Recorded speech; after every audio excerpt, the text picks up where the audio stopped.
हम कहतनी यहाँ से थोड़ी देर खातिर ठीक बानू कि हम के पीछे तू कबले घुमैबू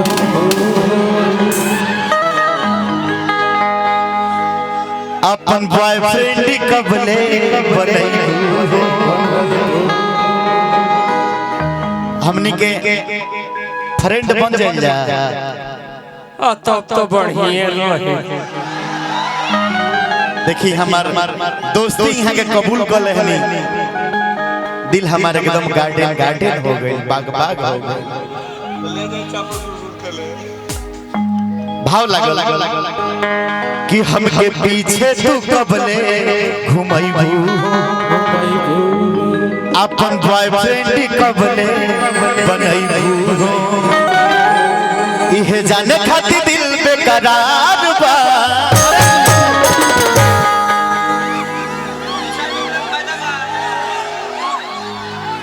लगे बाहरी अंदाजो देखियो लगे ए ब्याजी इनका पीछे ही घुमला में फायदा बागे ना अंदाज देखी जोरदार ताली बजाई चाहिए कलाकारी नहीं था इहे जाने खातिर दिल बेकरार बा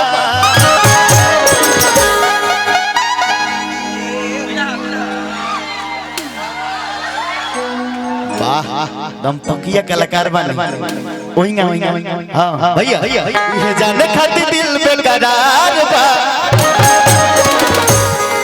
अरे ए हो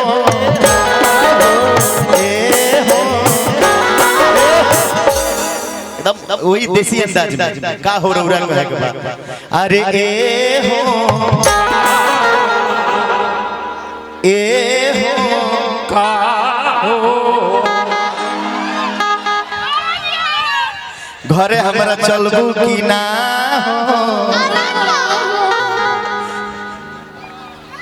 इहे जाने खातिर दिल बेकरार बा अरे ए हो ये तो ट्रेड मार्क हो गाना में का हो रहा सबके कहे के बा अरे ए हो हेनो से खाली आवाज आवे के चाहिए अरे ए हो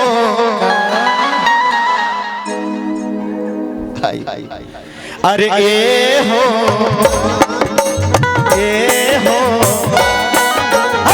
एक एक दिल मंगवैया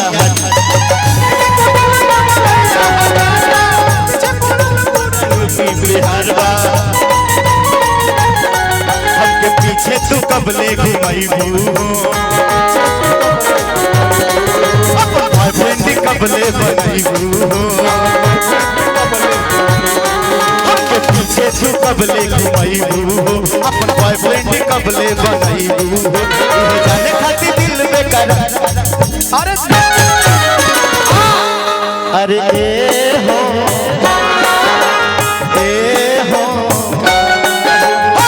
एक एक दिल मंगवैया हजार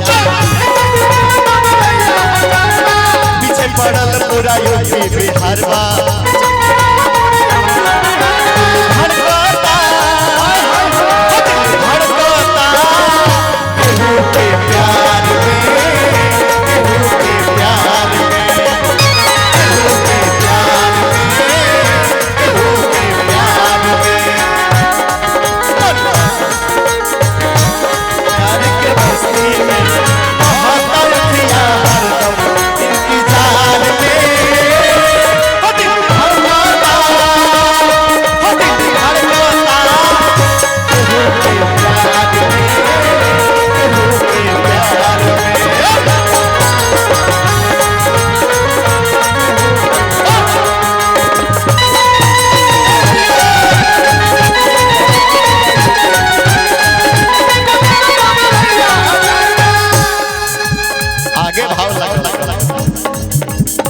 सबके छोड़ ध्यान हमरा पद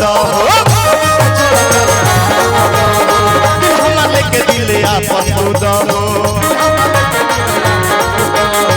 ऐसे घूरे रे के ना देखाए बबुनी हमरा बारे में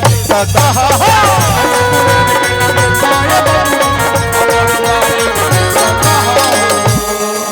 तब यहाँ के कहत का कहता का कहता पहले यहाँ के से कहे लगता कि हम डराए लगता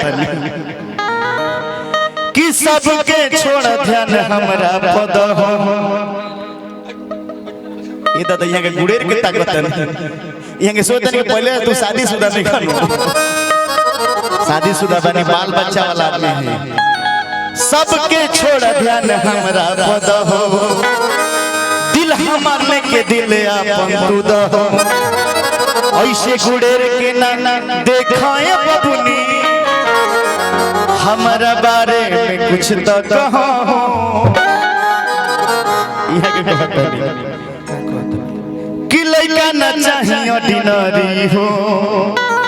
अरे हमके चाहिए शहरी हो। उहो के हमारे राजकुमार, हम होखियो कर परी हो। कि दिल पूछता है बार बार अब पूरा घिरनी काट कर उड़ा जाए। दिल पूछता है बार बार अरे ए हो